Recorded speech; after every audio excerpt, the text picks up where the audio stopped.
We'll get going. I was at an event about 2 years ago in Thailand, one of those events where they were bringing all these startups together and going to tell us all about the new waves and the new world and the new technology. And I walk in the event, and the first slide on the keynote says, "Online advertising is the future." So I turned around and I walked out. That is not what this session is about, because we already know that. That's a given. We're done. This session is about the hows and the whys and the wherefores and the data. So we were assuming that everybody gets it, that digital is in and digital is big. And the people on this stage and I were going to take you through a series of topics and areas where we just draw on those topics and we grow them. And we'd like this to be interactive, and it can. So I'm going to pause quite regularly, see who's got a hand up, see who'd like to ask a question. We're in a small, relatively intimate group, so we can get quite interactive. But first off, let's do a little bit of introductions. Obviously, you met me, Tim from Agoda. I do corporate development, M&A, investment activities. I've been running around the travel industry for about 17, 18 years.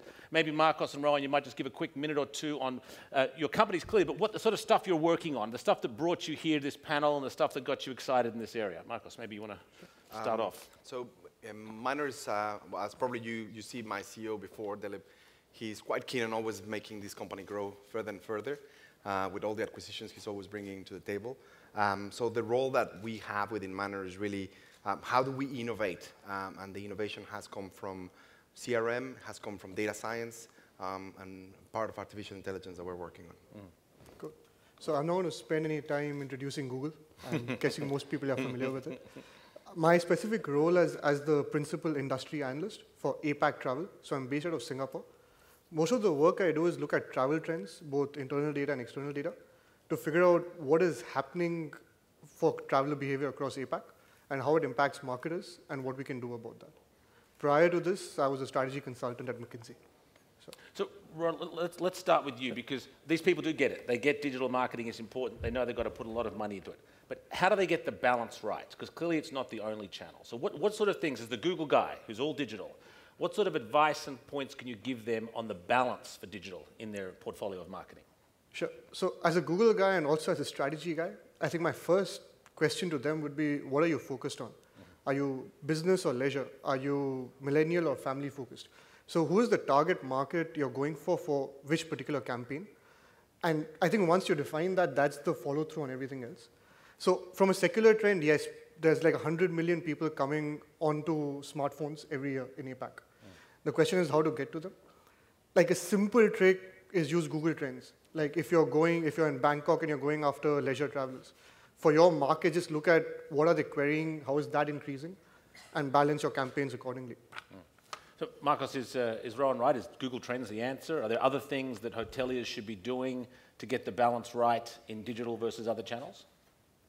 I would say that we have, from our perspective, I think the biggest challenge, or the thing that is making us understand this is this transformation from the static rates from wholesale into this dynamic world. So Google Trends maybe is taking a part of the dynamic rates and everything which is coming from retail market, but it's only 30, 50% in some markets depending. Everywhere else, we're still depending on this very old model, which is now expanding itself and changing, and it's creating a chaotic world for hoteliers. It's always dangerous when people are filming, because we know that in 2 years we'll look back at the video and see how wrong we were. That's okay, you're allowed to film. But I'm wondering, if we were to talk to the people, to ourselves in 2 years' time, and try to make some predictions and not look like complete idiots to the 2 years on versions of us, what sort of things should we be thinking about now for 2 years' time? Rowan, maybe you want to kick us off. One thing I can say with complete confidence is mobile. Right. So we're adding 350 million more people in the next 3 years. Most of them are coming on mobile. It is, we might discuss this later, but it's crazy the level of over-indexing there is on mobile versus other markets in APAC. Focus on that. That is going to be the primary driver going forward. And certainly we saw that at Agoda, to sort of ask myself a question. Like, we crossed 50+% of people booking in the app in November last year. And so it's now our biggest channel, and it's our fastest growing channel. We'll be 60% by sometime in the next month or so. And that changes everything. It changes. You're now with the journey. You're now on the journey. You've got a different screen, all that sort of stuff. What sort of changes have you seen? This must have changed everything in your world too. Yeah, I just want to say, people like you and you, we hoteliers, we get all the problems. And I'll tell you why, because people like that come out and say, oh, the app is getting such a great result. And then our CEOs and our CFOs, they look at it and say, why don't you have an app? And then we try to explain them that. It's not the same to have an app for a small brand than have an app for 1,000 hotels. Yes. And I think that lack of understanding sometimes in our industry it is what is not allowing us to drive those channels as we... That's an important point, Ron. Like, so we've got lots of hoteliers with owning 1 hotel, 10 hotels, 20 hotels, 50 hotels, yet mobile is huge. How do they take the same advantage when they don't have the same app resources, but also not the same scale? What are you seeing? So it's a tough question, right? It is the reality of the world. The problems are coming down to you, but all of us face it. Yeah. I don't think there's a clear answer. I haven't seen small apps succeed because apps are not something that are, you can't just, you cannot have infrequent touch points with apps and expect it to succeed without burning a lot of resources. I think 2 things will emerge, and this is a personal hypothesis. One is M sites will continue to be important. There's something called accelerated mobile pages, etc. So your browser will start replicating apps. I think that is where a lot of the smaller hotels will, smaller chains will go towards. So I think that's worth the point explaining a little more slowly, just to make sure we understand it. So this is where the app is basically a shell over the web, right? So it's basically a shell over your mobile pages. Is that correct? It's more about replicating your app experience on your browser. Got it. So right now, it's a very different experience, right? If you go to an app, you have a very different feel to what happens. Yes. Versus if you go to a browser, it's still a bit desktop-y. Like, it's smaller and mobile, but it's still not an app experience. Got it. I think what's going to happen is there's going to be a long tail of people who move into, and there's a lot of technology being worked on behind this, where browsers on mobile are going to start simulating that app experience. Whether it's from your direct channels or indirect channels, Marcus, is that changing other things? Is mobile changing lead time? Is it changing the types of customers you're able to get access to? And has that forced you to change your marketing or change your on-property experience? Or what other changes have come from different consumer behavior through mobile channels? Well, I think there's the biggest thing is we were having a talk about that, is the philosophy of revenue management. Right. And for revenue managers, this new era, and she's a revenue manager, it's hell, because the concept of revenue management is that you price far off a lowest price, but now mobile apps and all these last minute is bringing that people are booking on 1 day, 2 days before arrival. So then the whole concept of revenue management behind it gets destroyed, and it breaks the last 20 years of revenue management knowledge. And I think it's creating a big chaos in the mind of revenue. And history tells us that once a model is broken or disrupted, it doesn't rebuild, right? We break it again and we break it again. I mean, can you see where this goes? Like, we start booking hotel rooms, an hour out, 15 minutes out. Like, what happens next, do you think? I think we're really reaching to that point where people arrive on the moment and they book the hotel at the hotel. It's not going to be the entire people who book like that, especially for destinations like Thailand, where people come mainly from Europe and US. But we will start seeing that really short lead. And what will happen is that hotels need to adapt themselves. And right now, our operations are just not catered for that. What are you seeing in the data there, Ron? Are you seeing that mobile is driving other changes in consumer behavior other than just the device that they're using, but is it changing other things that they're doing? I think it's changing a lot of things, right? So it's both mobile and apps. Yes. So I can talk about what we see on Google properties. So Maps is changing behavior like crazy. To your point on, it's not just last minute, it's also you can just search for hotels near me now. Right. Yeah. And a lot of people now use Maps and geo-based search to figure out where they want to stay or hotels nearby and then figure it out. That is changing. Then apps on YouTube, for example. YouTube is growing massively here. Right. When I was driving in the cab I got here, the guy literally had his phone up playing a YouTube playlist. That is how people are consuming. Safety in Thailand at its finest. But that is how they're consuming data now, right? Yes. And we're seeing travel searches on that go up. Yes. So all of it is linked from smartphones cascading down. And it's changing consumer behavior significantly. People are not just reading reviews, they're going and looking at videos. Yes. They're planning through YouTube videos, social, etc. Yeah. Well, let's talk a little bit about content, because we've all seen that the better the quality images, the better the quality of the description, the more it converts. Video, we know it's there, but if you look at most of the major booking sites, video doesn't seem to play a role yet in these sites. What should the marketeer be doing in video? Maybe you, Marcos. What are you guys doing with video and trying to market and grow the customer presence? So I think the first learning we had to do, and we had to do it through marketing as well, is that our marketing were building always videos of 2 minutes, and it was really hard to move them forward and say to them, have you guys realized that we only need videos of 6 seconds? Right. And the call to actions that need to be done within those 6 seconds need to be really proactive. Right, like show me the swimming pool, video, 6 seconds, That's right. boom. That's it. Show me the buffet, boom. Right, yeah. And it was a big change because especially in the luxury brands, we are all experiential, so we want to show this really magical experience, which sometimes doesn't capture within the 6 seconds. So it requires a totally new, different way of thinking. Yeah. Is the data showing that too?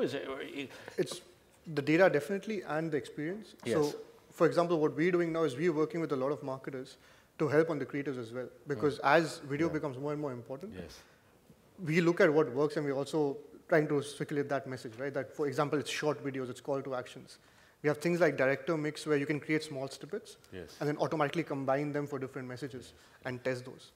So, I'll take a moment just to scan the audience. I have a Google guy trapped on stage for 34 minutes and 1 second. He can't leave. So any questions you want to ask him, we've got plenty of time to get through them. So please feel free to put up your hand and join in the conversation.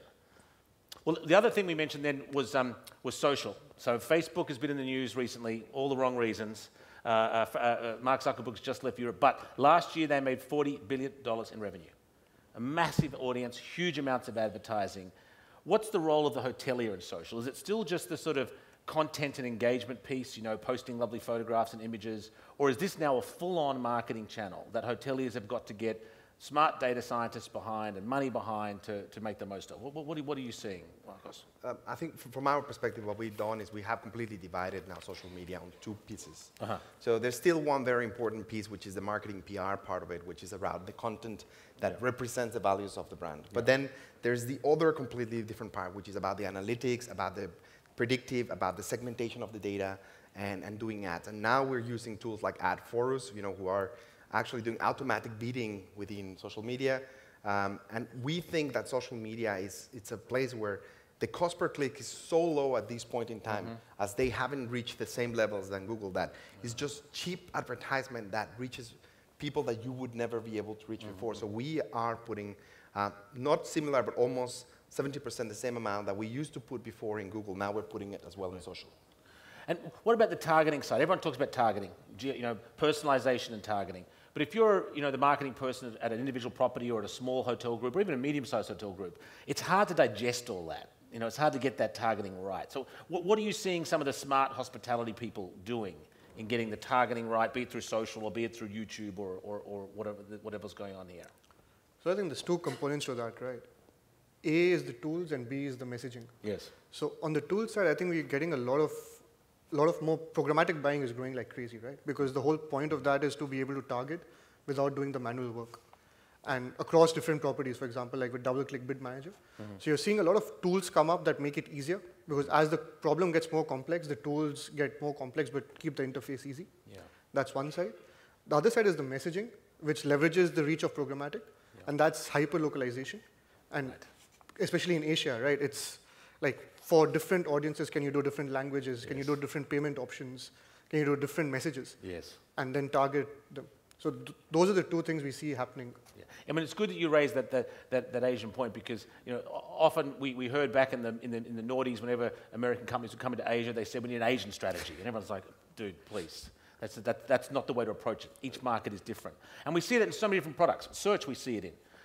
God bless you, you're not the #1 search player in Korea, you're not the #1 search player in Japan, and certainly not the #1 search player in China, neck and neck. So search, there's a whole bunch of stuff going on. We see it in messaging. Line, Viber, WhatsApp, WeChat, all have markets in which they're the Kakao Talk, in which they're the #1 player. So how do hoteliers do that? I mean, we're all trying to get access to all of these markets. We've got a slightly disparate search platform, we've got disparate channels in messaging. How do you guys think about it? Let me start with you, with Asia, when there's so many different places to go for these crowds that look the same but are very different products. I think one of the things that happens to hoteliers is we just don't have enough money. Right. And that's the truth. So when we have to choose, we really go for the Pareto principle, which is, we choose 20% of the activities we're going to give us 80% of the revenue. Yes. And then, you're not going to be able to attack every market, but that's what's going to maximize the amount of money you have. And, when nowadays we're comparing always the cost of marketing should not exceed the level of commissions we're paying to OTAs. Yes. And maybe maybe a little bit higher because we are acquiring the client. Yes. But that's more or less the principle we work with. What about you, Alex? So a hotelier says, yeah, I want to attract more customers from, pick a market, Korea, China. How do they have to think about things differently? What sort of different approaches do they have to be able to say, this country is completely different in its marketing channels or its marketing mix, or just same marketing mix but different players? How do you advise hoteliers to think about that? I don't think there's a simple answer to that, right? I think to his point, it's a complex problem, and if you don't have resources to throw behind it, it's tough. Yes. Which is why I think OTAs fill that gap quite a bit. OTAs have the resources to have like a very specific marketing strategy for each country, and they're able to provide that service. And some of the data we see is OTAs are over-indexed in Asia compared to the US. Right. And I think some of the drive behind that is because OTAs here add that extra value of being able to be more specific. So I think that's one component of the issue. The second, again, it comes back to you use tools, you do your research, you check what's working in the market. Yeah. There's no silver bullet. And maybe if I can just add, and this is I'm a hotelier, but I will favor OTAs in this one single time, and it's that when you can't win in every single market because your marketing spend is not there, then what we have done as a strategy is we go back to the OTA and said, look, we can only attack 10, 15 markets. Help me in the other 89. Right.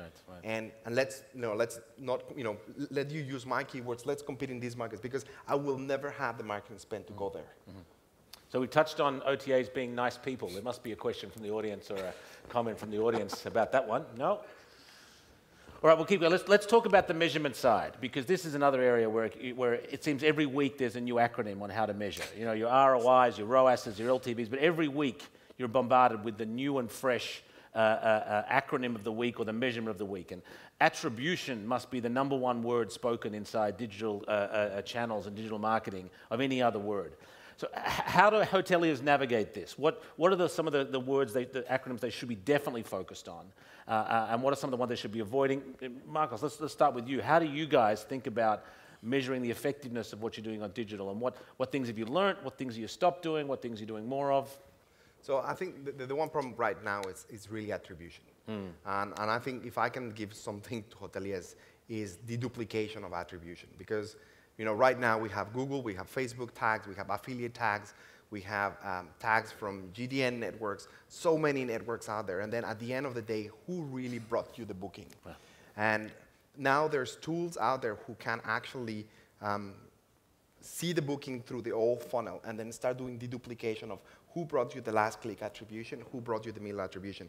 And these tools before were unaffordable, but nowadays for $700 you can get a tool that can help you to model that attribution tool, which in the past was impossible for us to do. So and to be sincere, most people are paying too much money on affiliate. And the reason why they're paying too much money on affiliate is because there is a double attribution that you need to start looking into. And do you think, is attribution a once and done game? So you pick one channel and that one gets the whole booking, or are you kind of sharing the attribution somehow? What we're working is, we work in a last click attribution mainly, yes. But we realize we need to also favor the other. Yes. The entire funnel needs to be addressed. Yeah. And that's why we think social media can address different messages at different places, and with Google, with retargeting and remarketing, we can do those reattributions in the different parts of the model. So what about in Google? Because clearly there's a lot of benefits to showing lots of views on YouTube, but it's probably a very terrible click-through environment versus traditional search. How are you helping and working with hoteliers and figuring out how to attribute all that traffic and figure out whether the spend on the video was worthwhile versus the spend on the meta search part versus the spend on the click part? What's going on there? So I'll tell you what we do and what my team does actually on a very regular basis is actually sit with clients to define what each term actually means and how that's impacting the funnel, right? But the way we do that is not to start with the current attribution. We start with, okay, what is the customer journey and where are you touching the customer? Be it remarketing, be it YouTube, be it search. Let's build that funnel out to make sure you're targeting the customer in all those places. Then let's start with, okay, what does the actual attribution mean? A lot of people use one-dimensional attribution, last click, etc., which is also okay if you're using if you're touching the customer journey end to end. Yes. And you know what you're measuring, that's fine because you can take an informed choice. Yeah. What we spend a lot of time doing is making sure first that everybody, that you touch the customer throughout the journey. and then you know what it is you're measuring and what the options are. Yeah. Beyond that, it depends on what are you optimizing for short-term efficiency? Are you doing lifetime value? What is it that you're trying to build? Yeah. So then you would choose that KPI. And I mean, the Google page has changed a lot, right? From the 8 blue links or the 10 blue links to now there are map placements and meta search placements and a whole bunch of different things going on.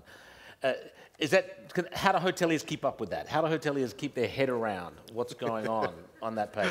That would be a good question. We have a lot of open source information. Every time we do something, we're pretty open about it. Right. So you can generally go to Google Ad Academy, or you can go to Google Ads. You can pretty much find most things. It's not like there's stuff happening in the back that is not published.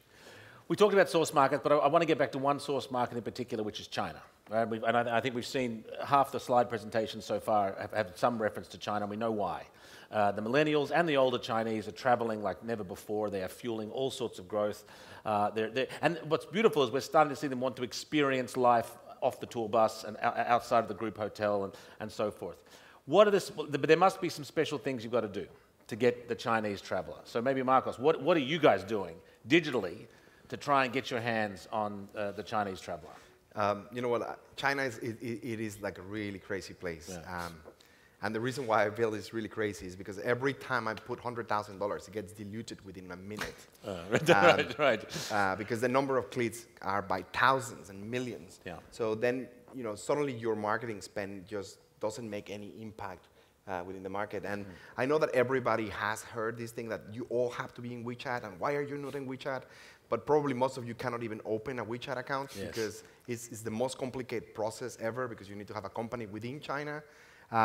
The reality is the companies in Thailand who did open a WeChat account have made 0 bookings out of it.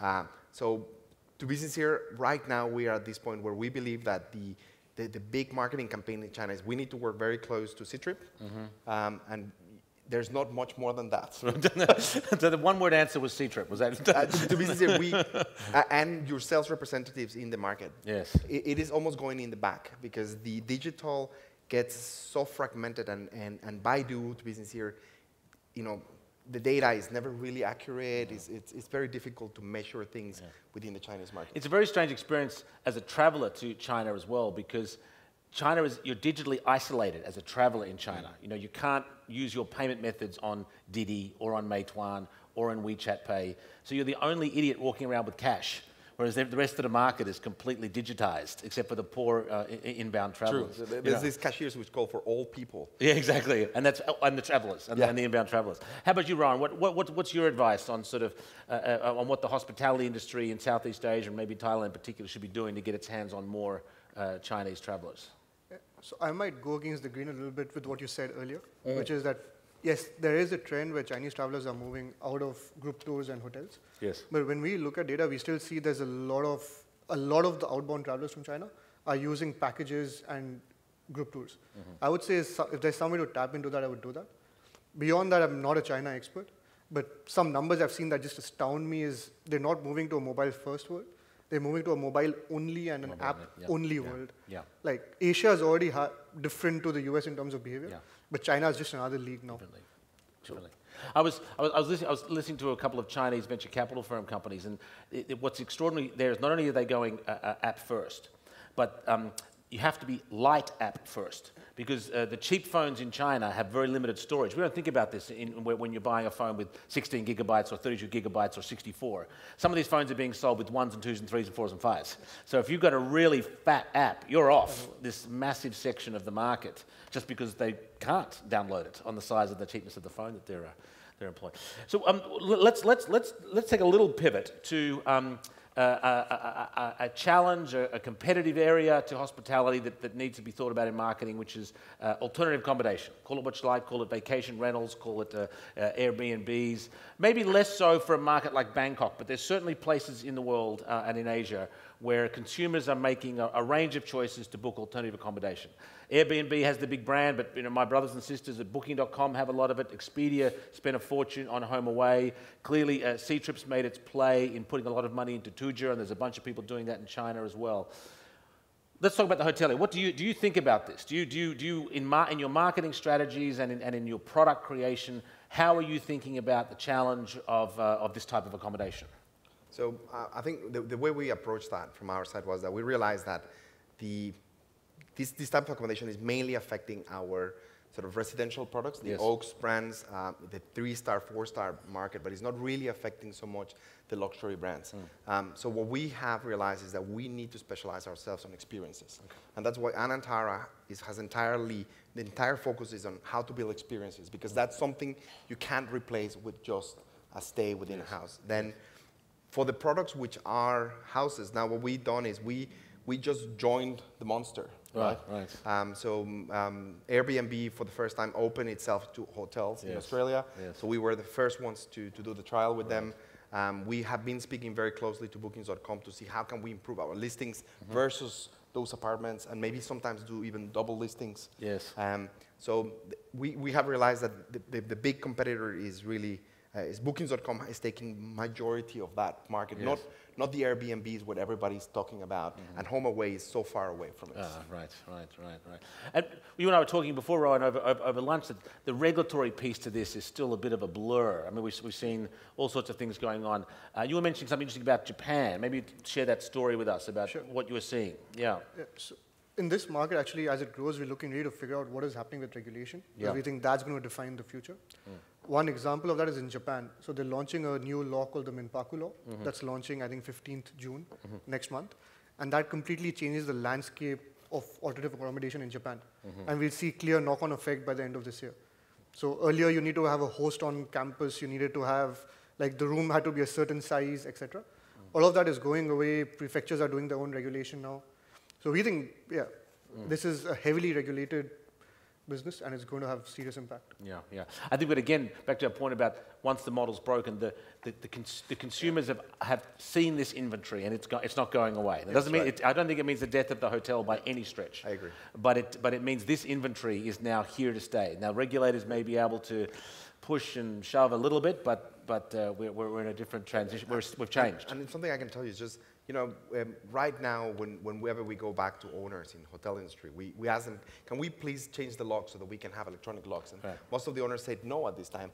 But what is happening is that the Airbnbs of this world, Airbnb of this world, they have electronic locks. Right. So it's hoteliers, we're going to have to make an investment and adapt to that, because otherwise that's going to kill us in the 3- and 4-star markets. I'm always reminded of the rise and fall of Napster. Napster came, those who might remember, Napster was the file sharing that people used to pirate music, right? You would open up your CD collection and everybody else would access it. Now, Napster rose and Napster fell, but it changed the music industry forever. If there hadn't been Napster, there wouldn't be Spotify. That's right. Now, I'm not saying that Airbnb is going to go bankrupt, but the model is changed. It's changed. Yeah. Any questions from the audience? Anyone want to join the conversation, please? I don't know if we have a microphone we can give down here, or if our friend can speak quite loudly. And please, we're open to as many questions as you have. Thank you. You started off by stating the obvious about this is where we are, this is where we're headed on the digital revolution, and really that's where things are going. And you asked a question which I'm not too sure I got an answer for. Broadly speaking, a hotel owner or a hotel brand, what portion of their marketing spend should be digital going forward? Broad number. That's a very difficult question. We're working on 30%. It's coming to be marketing spend in multiple areas, right? It goes from wholesale spending until digital spending. But that's more or less what I would recommend to a hotel. But it's hard to say that in a hotel with very few rooms, the marketing spending will go to 10. While in a big hotel with 800 rooms, you can do crazy things. I think it's also harder if you're a massive MICE-dependent property. It's very hard to spend that digitally at the pleasant time. But if you're a leisure property in Phuket, maybe you can spend a lot more of your time and energy in the online channels. And I think inventory it's a key thing. If you have a lot of inventory, you can actually pump it up, and then whenever is the time of demand, you can really get full in with 200 rooms. But if you're a hotel with sometimes 30, 40 inventory, it's really hard to make money out of that. Ron, just from please join. From Google's point of view, given that you're the digital guys in the world, I mean, would you have a contrary view? Do you think it should be mostly digital going forward? I don't think I'd have a contrary view, right? Because at the end of the day, we want our clients to make money, right? If this is what the clients see as the proportion that's making money, That's perfect for them. And so we're here to enable them, not to say that, hey, this is what you should be doing. Right, it depends, like to my earlier point, are you a business, are you leisure, where you're focused on? It depends on your strategy. And then you use digital tools to make money, not to just say, hey, do digital for the sake of doing digital. So, yeah. Anyone else want to ask a question? All right, well, let's then touch on data, which we touched on a little bit. But let's sort of talk about data and marketing. I think the Mad Men was such a wonderful sort of period view back to marketing of old. The beautiful Don Drapers, the captains of the football team, the Marine with the creative ideas. Whereas now a lot of the marketers are uber nerds that you maybe don't want to put out in public, but they're smart. So, Marcos, how do you think about that? How do you think about the balance between the Don Draper stylish marketing versus I just need data scientists who can crunch the numbers? How are you guys doing that? So we think that we had to start balancing that. And Minor, we have started investing in data scientists for the first time, and it's hard to find them, first of all, and you have to make a certain atmosphere for them to work. But once you have them, the magic they do out of your data, suddenly your data starts making sense. They start making, we were talking just about it, just cleaning the data is the biggest issue. Most of the data of every hotelier is so dirty that they cannot even trust it. So I think this is the future. We need statisticians. We need people who have that capacity to analyze and see the data. And the more we're moving in Miners towards that, the more we see the profitability in what we're doing. I'm very lucky to have someone like Dilip who is, profitability focused. So everything we do has to do with data because that's the way he measures everything. Yeah. So not all hoteliers can afford, data science are expensive, right? Yeah. We know this, if you can find them. They're hard to find, they're expensive. So if you're a 200-room property or you're a 5-hotel chain or even you're a 20 or 30 hotel chain, it's hard to afford. What can they do to get people who can scrub the data, dedupe the data, use the data when they're not able to employ, full-time data scientists? So I'll answer this based on my experience doing digital transformation at McKinsey rather than my current role. Because similar problems come up in a lot of different industries, right? I think data scientist sounds like a really cool term, and there are a lot of really cool data scientists. But fundamentally, I think IT, what we call IT, is as important, if not more important. So you can't have a data scientist do something if you don't have your core system. Like if you're still doing legacy bookings, etc., right? There's nothing a data scientist can come in and do. I would say for the smaller hotels, first focus on getting the core IT piece right, and then build up from there. That's one. And secondly, again, there's a need in the market for this. Solutions are coming up, so you'll see a lot of, like you said, cheaper solutions coming up that allow them to access it. But focus on IT before you jump to data scientists. Anybody else want to hand in the air, join the conversation? All right, well, let's then talk about another area that's come for all hoteliers have to think about, which is sort of reputation management and reviews. Reviews have been collected now for 20 years, plus or minus. It seems that everything you do, you're asked to review. I mean, you're asked to review the performance of staff. You're asked to review restaurant bookings. It's almost like you can't leave a building now without being asked to deal with review. How are you guys dealing with reviews? And I'm not just talking about operationalize them, but have they become part of your marketing plan? Are they part of the things you do in tracking digitally? What's going on? So I think there's two really important things. It's like in the past when we used to do a review of what we do with our website, we would always think inwards. But then what I started doing is now we always go to bookings.com and we see what they're doing. And if you look at bookings.com or Agoda websites, they're only focused on reviews within their booking engines and their funnels of conversion. So that made us learn immediately that if we don't have those reviews within the booking and the funnel of conversions, we will never get the bookings. While copying you guys, we have actually improved our conversion by almost 50%. Right. So that has made incredible changes in the booking behavior for us. So we think they're key.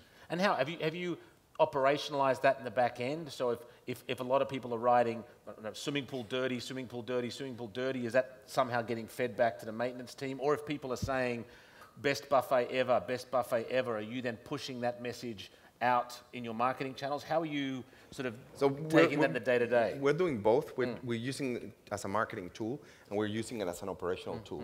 But I think the big challenge we're seeing right now, and one of the challenges I was mentioning to you guys, is that Google is taking over the review world, and then they have taken over TripAdvisor already. So for us, at least, and all our brands, right now, the #1 review producer for entire Q1 is Google, and then followed by Bookings.com. So everyone else, which was, Facebook tried to take up part of the market, but they lost the entire market share during Q1. So I feel that now these reviews are not qualified reviews anymore because they're only star ratings with no comments. So for hoteliers, it makes it very hard to get them operationalized. Right, well, so what do you do if you suddenly get 700 4 stars with no comments? Like, how do you turn that into something that you can do? So who ends up really benefiting of this process is really the OTAs, because Bookings.com starts becoming the center of reviews for that. Right. So you guys are collecting a lot of reviews. Just maybe your general sort of thoughts on what are reviews telling us about consumer behavior? What are reviews telling us about things that hotels should be thinking about? So very honestly, I just learned this from him today. I didn't know Google was becoming #1 on reviews. It's something I'm going to go back tonight or tomorrow and check on what's happening. Exactly. It's an amazing change. Any questions or comments from the crowd? All right, so let's talk a little bit about some of the other things going on property, because we've got restaurateurs in the audience, we've got experiences in the audience, we've got people who are engaged in things beyond just the bed. How are you guys incorporating things going on and around your property in your marketing? Like, is it all about beautiful swimming pool, beautiful bed, or is the spa experience, the golfing experience, these sorts of things, are they playing into your digital marketing?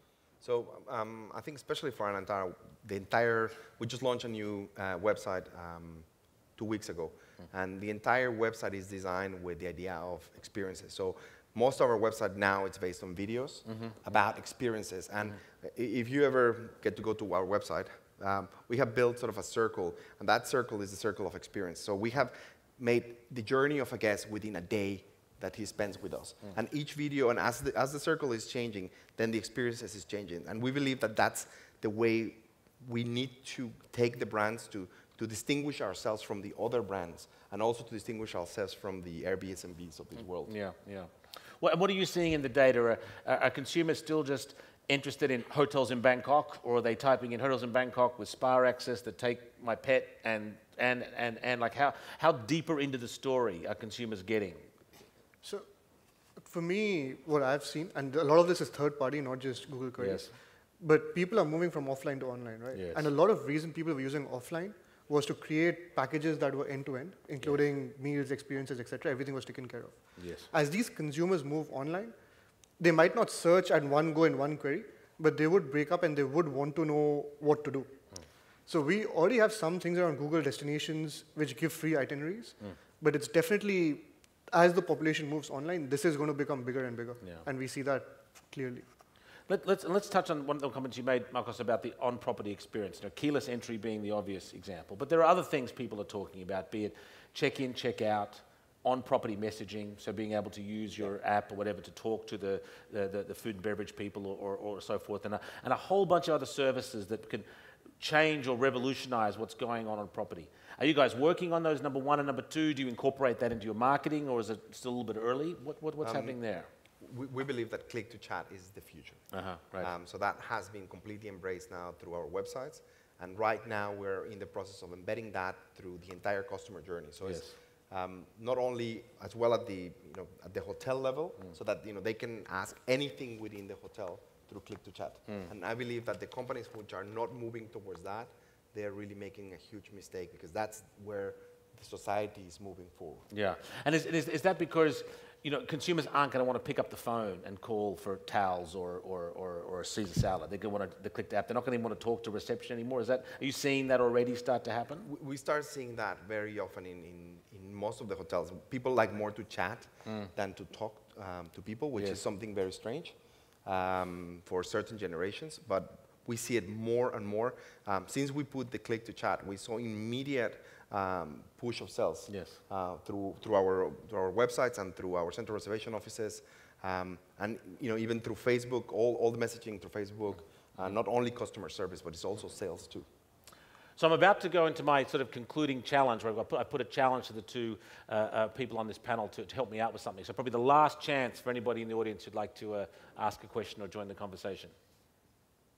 Now, all right, so the challenge is this. You're in the marketing department of a reasonable-sized hotel or hotel group, and you've suddenly been gifted $100,000 to spend on marketing.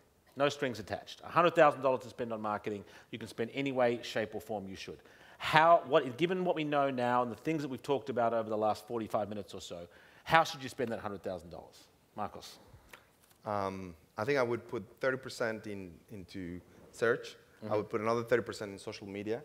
And my last 30% I will put it in meta search, given that I have cleaned my rate disparities. So that's an interesting point. So OTAs didn't get a mention. App development didn't get a mention. Data scientists didn't get a mention. I'm not saying that's wrong. I'm just saying these are things. TV advertising didn't get a mention. Handing out squishy balls at trade shows didn't get a mention. So maybe tell us about why those ones fell off your list. That they were the things that clearly didn't even get a taste of this money. And I feel it has to do with measurability. Right. And I think we're trying to only choose tools where we can measure what we can gain. Yes. And I think squishy balls, I still can't see the return on investment. And I think there's so many activities in hotels right now where we have zero return. And every time I ask people in sales, so how much did you bring to the table? And they're not capable of telling me. And every time I ask PR, why do you say that this article is worth $10 million when we only made $1 million this year? Right. So I feel that we have like a little conflict of measurement within the hospitality industry. So I would only go for things that I can measure. Rowan, how would you spend this $100,000 for this hotel? Super simple answer. I'm in Google Sales, spend it all on SEM and video. Now, look, with all due respect, I can understand that answer. But as Marcos mentioned, sometimes $100,000 can disappear, pretty quickly. If you were to put $100,000 into hotels in New York, hotels in Sydney, hotels in Bangkok, that money can go relatively quickly. So how would you do it? Like, maybe you can give us a little more insight. How do you take this money and get something out of it in search? What are some of the tricks for spending this money in search? I wish there was a blanket answer. Like, honestly, I'm not trying to be difficult, but there is no blanket answer, right? If there was a blanket answer, everybody would do it. I wouldn't be an advantage anymore. Yes. I think it's specific for every advertiser. I think brand is important. I would definitely do that. Yes. I would say mobile is increasing. So definitely I would focus on mobile and spend more and more money on also improving my own website. Yes. So loading speed is massively important. We see every second in loading speed impacting like 20% conversions. Yes. So I would make sure mobile is addressed. I would make sure I know what I'm like, it's defining what I want to do and going after it. All right, let's wrap up with a very quick fire game. For the people in this room who often have to pick between two different things, they've got to decide on Monday morning which one they work on. I'm going to throw two words at you, and you have to tell them which one they've got to pick to work on Monday morning. Search or social? Social. I'm not going to ask you because I can understand the answer. But, China or India? China. China or India? India. India, okay. Chatbots or apps? Apps. Chatbots or Chatbots. apps? Okay. Meta search or OTAs? OTAs. Ah, come on. Meta search or OTAs? Personal view OTAs. Personal, okay, I didn't give them any money. And lastly, video or reviews? Video. Video or reviews? Video or reviews. Ladies and gentlemen, please thank Marcos and Rohan for their time. I hope you've enjoyed the session. Thank you so much. Thank you. Cheers, guys. All the best. It's a pleasure. Thank you.